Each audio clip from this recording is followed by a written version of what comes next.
Hi, I'm Saraswati, co-founder of Learning Matters Private Limited. We are an education technology organization headquartered in Bangalore with a mission to improve teacher competency and thereby impact student learning outcomes. We passionately believe and know that the teacher is the very foundation of any kind of sustainable and scalable impact that is required in education.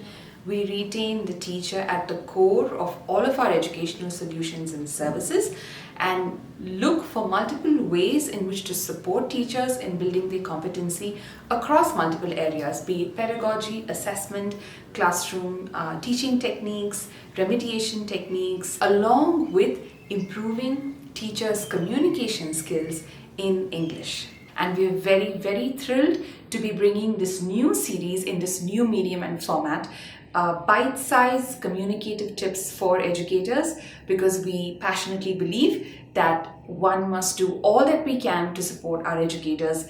This is our humble attempt to do that.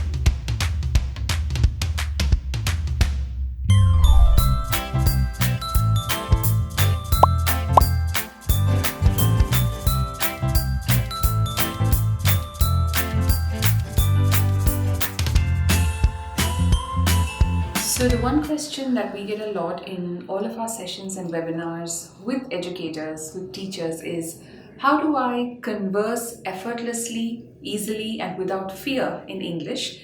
While there is no magic wand that will allow you to do that, we can certainly share the top 13 tips to do so. But before I get to the 13 conversation tips or techniques, I would like to tell you about the two golden rules of having a good conversation. The first is to listen actively. Active listening is very different from passive listening, naturally. Active listening means listening to the other person, not just to listen to the words that are being said, but also to understand the intent, the purpose behind the other person's speech, the meaning, the hidden meaning sometimes behind what they're trying to say. It also includes watching body language, body cues, facial expressions. All of this together constitutes active listening. So listen with the intention to completely understand what your conversation partner is trying to convey. The second golden rule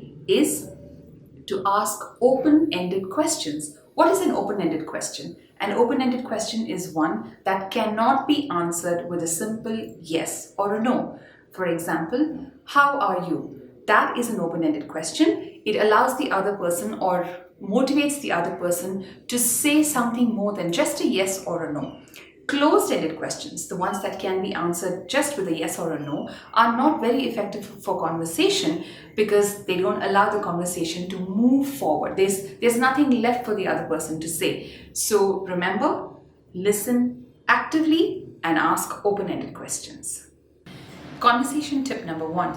Introduce yourself.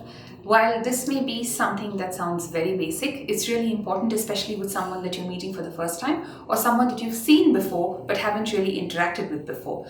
Introduce yourself as simple as, "Hi, I'm Saraswati. I'm the science teacher here. What do you do?" Remember, the key is always to ask open-ended questions. Conversation tip number 2. Pay a genuine compliment. Comment on something either that the person is wearing or something they're carrying or something that they've done.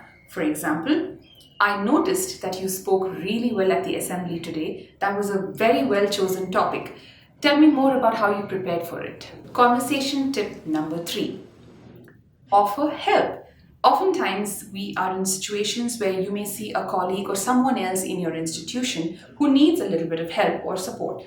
Offering help is a great way to start a conversation. "Can I help you carry those books?" Or, "Would you like some help setting up for the assembly?" Conversation tip number 4. Ask for information. Asking for information with open-ended questions is a great way to begin a conversation with someone. "Who is taking the next class? Would you happen to know more about that?" "What is the assembly tomorrow all about? Could you share some information with me?" Conversation tip number 5.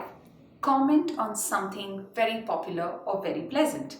The weather is of course a great way, but sometimes a very boring conversation opener. You could talk about something else, especially if it's a colleague, it could be something more informal. If it's a parent or someone from the school management, perhaps choose a topic that's a little more formal. So with a colleague, something like, I heard about the latest Rajnikant movie. Have you watched it? Did you like it? What did you think of it? Or a book. With a parent, it could be something related to something happening in the country. Of course, make sure that you choose topics that are non-controversial, non-religious, non-political. Stick to safe topics, and chances are that you will end up having a wonderful conversation.